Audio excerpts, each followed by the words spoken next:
3 men were the only souls living on this rock in the middle of the North Atlantic. Then one day, all 3 vanished. No struggle, no bodies, no answers. And the strangest part? Nobody even noticed for 11 days. This is the story of the Flannan Isles Lighthouse and the mystery that's haunted Scotland for over a century. Eilean Mòr, the largest of the Flannan Isles, sits 20 miles off the Scottish coast. No permanent residence, no safe harbor, just cliffs, wind, and a brand new lighthouse built in 1899 to stop ships wrecking on the rocks below. 3 men kept it running. James Ducat, 43, the principal keeper, experienced, well-liked, married with a family waiting for him back on the mainland. Thomas Marshall, his assistant, and Donald McArthur, an occasional keeper filling in for a colleague who'd gone home sick. The odd one out on this rotation, standing in on a shift that wasn't supposed to be his. The job was simple on paper: keep the light burning no matter what.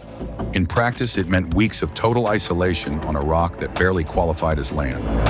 On the night of December 15th, a steamship called the Arctur passed the islands on its way to port.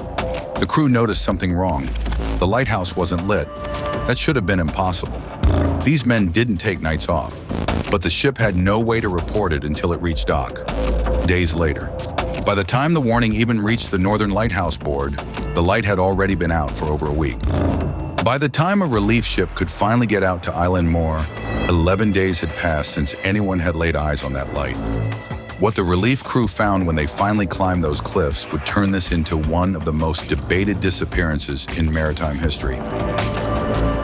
On December 26th, relief keeper Joseph Moore climbed the 160 steps up to the lighthouse alone. The gate was shut. The main door was shut. No one answered. Inside, everything looked almost normal, which somehow made it worse. Beds unmade. The clock on the wall stopped. A meal sat on the table, untouched. One chair had been knocked over, like someone had stood up in a hurry and never came back to fix it. By the door, there should have been 3 sets of oilskin coats, the waterproof gear the keepers wore whenever they went outside in bad weather. Only one was there. 2 were missing. That detail matters more than it sounds. It meant 2 of the men had gone outside, into weather bad enough to need that gear, and the 3rd, presumably, followed without it.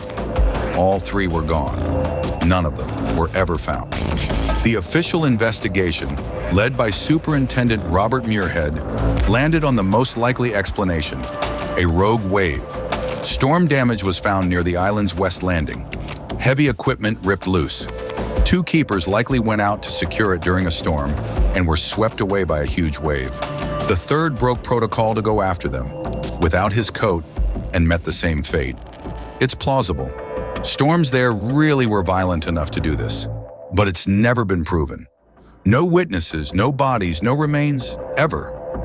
That gap between plausible and proven is exactly why the theories never stopped. A fight between the men, a ghost ship, even sea monsters. None of it holds up, but none of it can be fully ruled out either, because the only evidence left behind was a stopped clock and an empty chair. What makes this one stick with people isn't just the mystery, it's how ordinary the scene looked. No struggle, no blood, no wreckage to point to. Just 3 men who did their job every day in one of the loneliest places on Earth, and then simply weren't there anymore. The lighthouse is still standing today, fully automated now, no keepers required. But what happened on December 15th, 1900 has never been officially solved. Accident or something stranger? Tell me your theory in the comments. And if you want the next case like this one, subscribe. This channel runs on stories exactly like it.